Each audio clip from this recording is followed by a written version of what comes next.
Criticalrole has announced a brand new series set in the Calamity, DM'd once again by Brennan Lee Mulligan. So if you haven't been keeping up with Campaign 3, are brand new to Criticalrole, or just need a refresher on all of the juicy lore, this video is for you. Hello, my name is Luna, your friendly neighborhood lore nerd, and to understand the context for this mini-series, you need to know a bit about Exandria's history, the founding and the schism.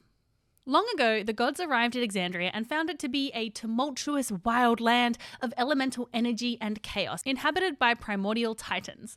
The gods were inspired to create life on the planet, giving rise to elves, dwarves, humans, furbolgs, and all manners of peoples. But life was hard on Exandria as the elemental energies still churned. To help their creations survive, the gods gifted them with divine magic that they could use to protect themselves and to survive.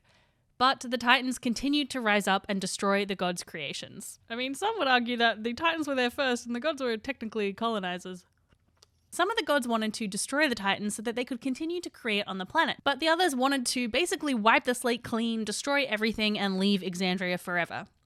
Those who wanted to protect their creations became known as the prime deities, and those who wanted to destroy their creations became known as the betrayer gods. The gods could not agree on what to do, and so began the schism, a war between the prime deities and their creations, as well as the betrayer gods and the titans. It was a violent, bloody battle with much ruin and destruction, but eventually the prime deities were triumphant. They locked away the betrayer gods into their own prison planes and sealed the primordial titans away.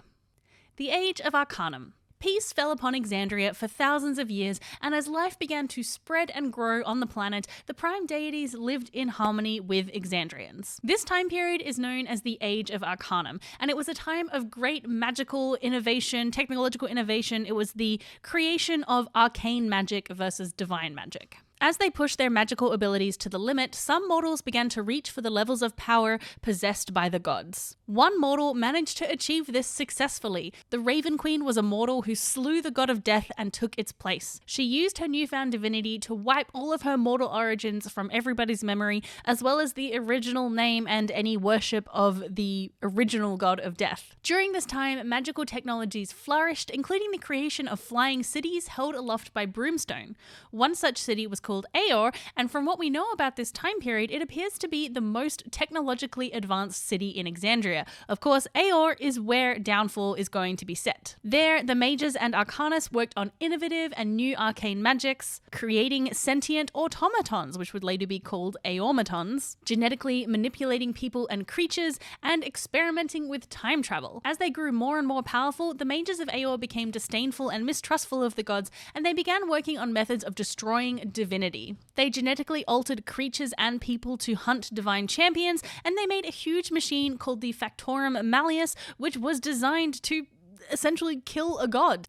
The Calamity. Meanwhile, as the Age of Arcanum was drawing to a close, not that the people living in it knew that at the time, a mortal, Vespanclorus, sought the patronage of the betrayer gods and was instrumental in releasing them from the magical binds placed on them by the prime deities. The betrayer gods burst through into Exandria and thus began a centuries-long war known as the Calamity, which resulted in the killing of 2/3 of the population. During the Calamity, Aor attempted to use the Factorum Malleus to kill a god, but the prime deities and betrayer gods caught wind of this plan, and they temporarily called a truce so that they could join together and send Aor crashing from the skies into Exandria, effectively destroying the culture and the people of that city. Although there were some survivors, one notable survivor was Ludinus Daleth. When the Calamity finally came to an end, the prime deities once again locked the betrayer gods away and chose to also lock themselves away behind a divine gate, which is sort of an interlaced weave of protective magic that the gods cannot cross through, although they can still give blessings to their clerics and their paladins and such through the gate. Over the next 1,000 years, life, cities, and civilizations built up again. So, what does this have to do with Aor and Campaign 3 and Downfall? Well, it has been confirmed now by Ludinus himself that he was alive during the Calamity, and he witnessed the destruction that was wrought by the war between the gods, an experience which left him with a bitter hatred of divinity. He spent the next 1,000 years researching the nature of the divine, becoming obsessed with learning who the Raven Queen once was, and the true nature of Ruidus, the Red Moon Ruidus. Now, at some point in Exandria's history, and we don't know for sure when, but we can hazard a pretty good guess that it was prior to the schism, another being arrived from beyond the stars to Exandria, a hungry and consuming power now called Predathos. It hunted the gods and ate or destroyed 2 of them, Vordo, the Fate Shaper, and Ethodok, the Endless Shadow. Predathos' capability to devour them left the gods panicked and scared, and they worked together to carve a chunk of the earth from Exandria and imprison Predathos inside it. This chunk of Exandria was then sent into the stars, where it became the Red Moon Ruidus. Predathos was imprisoned within by a divine gate, another interlocking divine energy, very similar to the one that would later surround Exandria. But Predathos still had some influence over the surface and over where the moon positioned. The moon would appear in random places, and life actually started to form on its surface. Now, a few hundred years ago, Ludinus Daleth reached out and managed to communicate with Ruidus, either with Predathos itself or with the people living there. Ludinus realized that the key to the destruction of the gods was held inside the Red Moon, and he began his quest to free Predathos from its prison using the knowledge that he has amassed from over 1,000 years of life. Within Aeor, using some kind of recording device, Ludinus is now intending to show the destruction of Aeor with the hopes of swaying Bel's Hells, which is the party of Campaign 3, to his cause. Downfall is essentially the recording of these events, a time which so far we've only really seen glimpses and fragments of. We've seen a fair amount of the beginning of the Calamity in EXU Calamity, but even then that was only like a couple of days.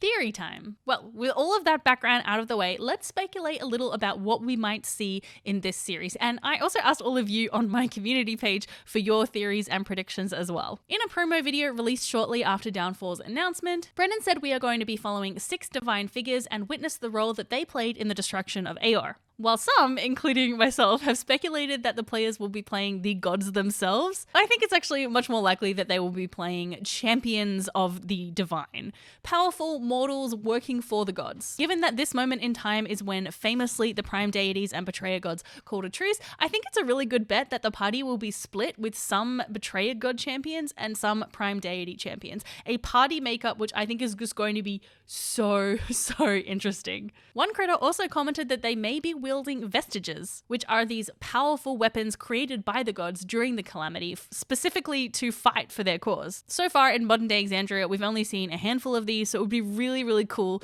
to see like a whole party wielding them. I also predict that we are going to get a lot more insight into the gods, and it's really going to drive home, I think, the themes that Critical Role have been playing with for a long time now. That the gods are not necessarily like all good and all evil, that there isn't necessarily a straight line, between good and evil. Why, yes, there certainly is a lot of outright, good and evil. There are also spaces that exist in between that. And if you look at the gods in humans mythology, like, the Greek gods, for example, a lot of the time they were extremely chaotic and were not like necessarily good and bad. So I am predicting that we are going to see that explored as a theme, and I think seeing the actual why and how of the truce between them is going to really shift the way that we view the Exandrian pantheon as a whole. I am really excited to see the population of Aeor because, as Brennan talked about in a recent interview with comicbook.com, I've put a link in the description, it's always the physical, stately relics of places that are preserved and not the, actual people. He talked about how since this series is taking place a century into the Calamity, that Aeor is essentially a refuge for many mortals, and how that this is going to impact the sociological makeup of the city. I'm also just on the edge of my seat for more descriptions of the city itself, because as a recent art released by Critical Role shows, it's a much more brutalist image of the city than other more sort of high fantasy art deco images that we have from the Age of Arcanum. It sort of puts in my mind the stations of The Expanse, which is it's my favorite TV show. Like these overcrowded cities made up of people from all over the galaxy, just trying to survive. My prediction for the setup of the story is that it's going to have a heist feel, but like without the plunky happy-go-lucky music of Ocean's 11. I think it's going to be pretty dark. We know from an image seen in Campaign 3 that the gods' forces infiltrated Aeor and didn't just like firebomb it from above, so I think we will see some of that infiltration process. Okay, let's talk about the Luxon briefly, because I also have an inkling that it will play a role somehow. The Luxon is another god or divine figure that is worshipped in the Kryn dynasty, which is a region of Exandria, and there doesn't appear to be any sign of the Luxon actually existing anymore necessarily. It's a much more sort of abstract god or divine figure than the other ones, which like we have seen actually communicating with players. I think that the Luxon was one of the gods that was eaten, Vordo or Ethodok. On Exandria, there are these relics of the Luxon, which are beacons. They allow a soul to be reincarnated, but they also can allow the user to impose some control over space and time. Light is also a huge theme with the Luxon, and the fact that Brennan chose to begin the sort of introduction of this mini-series with light. I don't think that that's a coincidence. Brennan also said that we'll be seeing Aeomatons in the city, and my pet theory that I desperately hope is true is that I believe the Aeorians found a beacon which was just like chock full of souls ready for reincarnation, and they worked out how to put those souls into the automatons, granting them sentience and life. I'm hoping that my theory will either be confirmed or that we at least get some more information about the Luxon. One question on many people's mind, will we see Bolo? This bag is giving me a hard time. Bolo was an NPC from AOR that we met briefly in EXU Calamity, and she quickly became a fan favorite, even getting a mention in the book Nine Eyes of Lucien. Personally, I hope that we don't see Bolo. Her short existence in EXU Calamity was absolute perfection to me, and I think it's kind of just what makes her so iconic. And lastly, there is one prediction that we can bet on with almost absolute certainty. We'll all cry. Thanks so much for watching. As always, I would love to know what you think in the comments. What are your predictions for this show? What are the things that you are really, really hoping to see? And a huge thank you to my patrons. If you enjoy these videos, I hope that you will consider becoming a patron as well. You can do so for as little as $2 a month, and it really, really does help. If you would like to learn even more about AOR, you can check out this in-depth video I did about the city itself right here. Wait, no, it's here. I never get it right. Bye!